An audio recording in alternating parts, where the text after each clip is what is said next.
ഇത് പല വിഷയത്തിലും നമ്മൾ ഈ പലരും അനുഭവിക്കുന്നുണ്ട്. കാട് കടന്ന ചിന്ത, റബ്ബ് നിശ്ചയിച്ചതിൻ്റെക്കാൾ അപ്പുറത്തേക്ക് ചിന്തിച്ചു കൂട്ടി പലതും വേണ്ടെന്ന് വെക്കുന്നവരുണ്ട്, പലരും ടെൻഷൻ അടിച്ച് ജീവിക്കുന്നവരുണ്ട്. അതിനർത്ഥം ഇതൊക്കെ ഈമാനിന്റെ കുറവ് എന്ന അർത്ഥത്തിലല്ല, മറിച്ച് അവന്റെ ജീവിതത്തിൽ ഈമാനിന്റെ അടയാളമാണ് റബ്ബിന്റെ സിഫത്തുകളെ പറ്റി ചിന്തിക്കുക എന്നുള്ളത്. പക്ഷെ ആ ചിന്തിക്കുന്ന വിശ്വാസം പിശാച് ഭയപ്പെടുത്തി അവന്റെ വഴിക്ക് കൊണ്ടുപോകുന്നിടത്തെത്തുമ്പോ അവന്റെ ചിന്തകൾ അവന് നാശമായി തീരുന്നു. അതുകൊണ്ട് തന്നെ ഏതൊരു വിഷയത്തെപ്പറ്റി ചിന്തിക്കുന്ന സമയത്തും നിങ്ങൾ അതിനെപ്പറ്റി കൂടുതലായി ചിന്തിക്കുമ്പോ മതം നിരാകരിക്കാൻ നിങ്ങളെ ആ ചിന്ത പ്രേരിപ്പിച്ചുകൊണ്ടിരിക്കും. ഉദാഹരണമായി, ഒതു എടുക്കുന്ന വ്യക്തി വന്നു, നമസ്കാരത്തിന് നിന്നു, അവന്റെ കീഴ്വായി വിട്ടൊതു മുറിഞ്ഞു, ഉടനെ റബ്ബിന്റെ കൽപ്പന ആ മനുഷ്യൻ വീണ്ടും ഒന്ന് പോയി എടുക്കണം. ഈ ആർത്തി പിടിച്ച കൂടുതൽ ചിന്തിക്കുന്ന ഒരു മനുഷ്യനാണെങ്കിൽ അവൻ ചിന്തിക്കും, എന്തിനാ പിന്നെ ഒന്ന് കൈയ്യേകാൻ പോണ്, പിന്നെന്തിനാ ഞാനൊന്ന് മുഖം കഴുകുന്നത്, കീഴ്വായു പോയ ഭാഗമോ മൂത്രമൊഴിച്ച ഭാഗമോ കഴുകിയാ പോരെ എന്ന് ചിന്തിക്കുന്ന ഒരു ചിന്തയിലേക്ക് പിശാച് അവനെ കൊണ്ടുപോകുകയും പിന്നീട് അവനെ വലിയൊരു മുർത്തദ്ദായി, മതനിഷേധിയായി, നിരീശ്വരവാദിയായി അവനെ നമുക്ക് ഈ സമൂഹത്തിൽ കാണാനും സാധിക്കും. അതുകൊണ്ടാണ് വിശുദ്ധ ഖുർആനിലൂടെ റബ്ബ് ഓർമ്മപ്പെടുത്തി, യഅ്തിയ ശൈത്വാനു അഹദുക്കും, പിശാച് നിങ്ങളെ എടുത്തു വരും. ഏതൊരാളെടുത്ത് ചെല്ലാനും പിശാചിന് പടച്ചോൻ അവകാശം കൊടുത്തിട്ടുണ്ട്. നിസ്കരിക്കുന്നവന്റെ അടുത്ത് ശൈത്താൻ വരൂലെന്നില്ല, നോമ്പ് നോൽക്കുന്നവന്റെ അടുത്ത് ശൈത്താൻ വരൂലെന്നില്ല.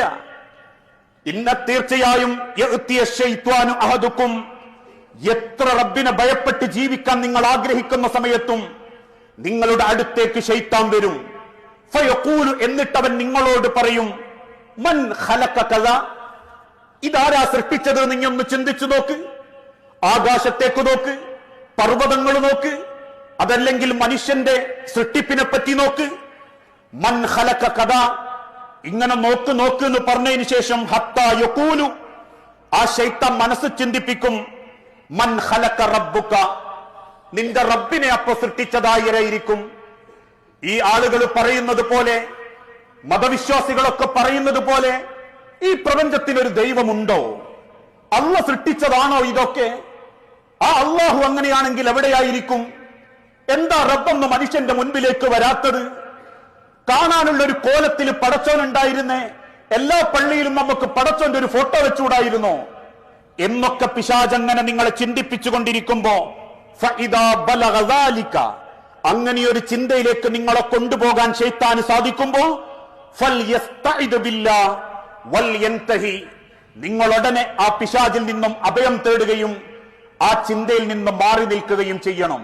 കാരണം ആ ചിന്ത മനുഷ്യനെ കുഫറിലേക്ക് എത്തിക്കും, അവന്റെ ജീവിതം അസ്വസ്ഥമാക്കും, അവൻ മതത്തെ വെറുക്കും, അവൻ ജീവിതത്തിലേക്ക് ആർഭാടത്തിന്റെയും ജീവിതത്തിന്റെ ആസ്വാദനത്തിന്റെ ലോകത്തേക്കും അവൻ പോകും. ഉറപ്പാണല്ലോ, ദൈവത്തെക്കുറിച്ചും മതത്തെക്കുറിച്ചും ചിന്തിച്ചിട്ട് അറ്റം കിട്ടാത്തവർ ഇന്നും മതത്തിന്റെ ആ എതിരാളികളായി ജീവിതം ആസ്വദിച്ച് തീർക്കാനുള്ളതാണ് എന്ന വാദത്തിലേക്ക് എത്തിയിട്ടുണ്ടെങ്കിൽ ആ അനാവശ്യ ചിന്ത വരലല്ല കുറ്റം.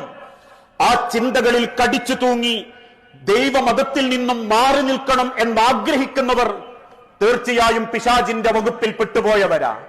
അങ്ങനെ ഒരു ചിന്ത വന്നുപോയവർക്ക് പോലും റബ്ബിന്റെ അടുത്ത് കുറ്റമില്ല എന്ന് അല്ലാഹുവിന്റെ ഹബീബ നബി തങ്ങൾ പഠിപ്പിച്ചു. ശുദ്ധ ഖുർആനിൽ ഒരായത്തിന്റെ അവസാനം ഇങ്ങനെയാ, വയബ്ഖാ വജ്ഹു റബ്ബിക, ലോകമെല്ലാം നശിക്കും, ഭൂമിക്ക് മേലെയുള്ളതെല്ലാം നശിക്കും, വയബ്ഖാ വജ്ഹു റബ്ബിക, നിന്റെ രക്ഷിതാവിന്റെ മുഖം മാത്രം അന്ന് ബാക്കിയായിരിക്കും. അത് കേട്ട സമയത്ത് ചിലർ ചോദിച്ചു, ആ മുഖം മാത്രം ഭൂമിന്റെ മേലുണ്ടാകുകയാണോ ചെയ്യുക? ആ മുഖം മാത്രം ഇങ്ങനെ ഒറ്റക്ക് നിൽക്കുകയാണോ ചെയ്യുക? എന്നൊക്കെയുള്ള ചില കുനിഷ്ഠ ചോദ്യങ്ങൾ മതവിരോധികളും നിഷേധികളും ചോദിച്ചപ്പോ അല്ലാഹു തആല ലോകത്തിന്റെ തിരുദൂതനിലൂടെ ഓർമ്മപ്പെടുത്തി തന്നു. ഖാല, അല്ലാഹുവിന്റെ ഹബീബ നബി തങ്ങൾ പറഞ്ഞു, ഇന്നല്ലാഹ തജാവസ ലി ഉമ്മത്തി, തീർച്ചയായും എന്റെ ഉമ്മത്തിൽ ഞാൻ ചിലർക്ക് മാപ്പ് കൊടുക്കും. അമ്മ ഹദ്ദസത് ബിഹി ലിഅൻഫുസിഹ, അവരുടെ മനസ്സിൽ അവർ ചിന്തിച്ചതിന്റെ പേരിൽ ഞാൻ അവരെ ശിക്ഷിക്കുകയില്ല. ഏത് കാര്യം? റബ്ബിന്റെ വജ്ഹ്, സ്വർഗം നിങ്ങൾ ഊഹിക്കരുതെന്നും നിങ്ങളെ ഊഹത്തിനത് കണ്ടെത്താൻ സാധിക്കുകയില്ലെന്നും ഹബീബായ പ്രവാചകൻ സല്ലല്ലാഹു അലൈഹി വസല്ലമ ഓർമ്മപ്പെടുത്തി.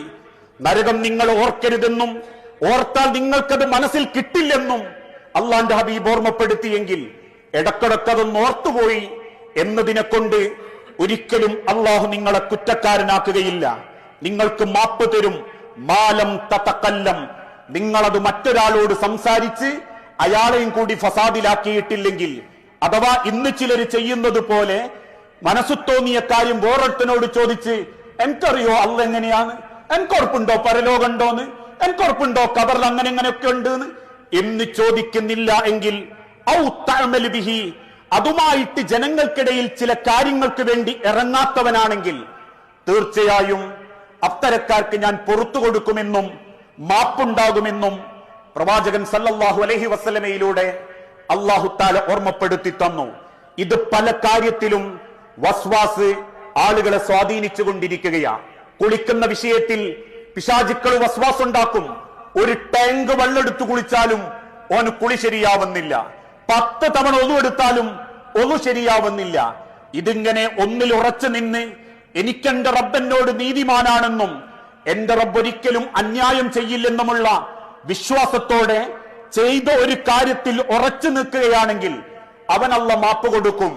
അല്ലാതെ ആവശ്യമില്ലാതെ ചിന്തിച്ച് വസ്വാസ് കൂടി അവൻ ഏതെങ്കിലും അനർത്ഥത്തിലേക്ക് പോയാൽ അവരോട് ഒരിക്കലും റബ്ബിന് കാരുണ്യമുണ്ടാവുകയില്ലെന്നും ഈ ഹദീസിന്റെ നിർവചനത്തിൽ ഉലമാക്കൾ രേഖപ്പെടുത്തി തന്നു.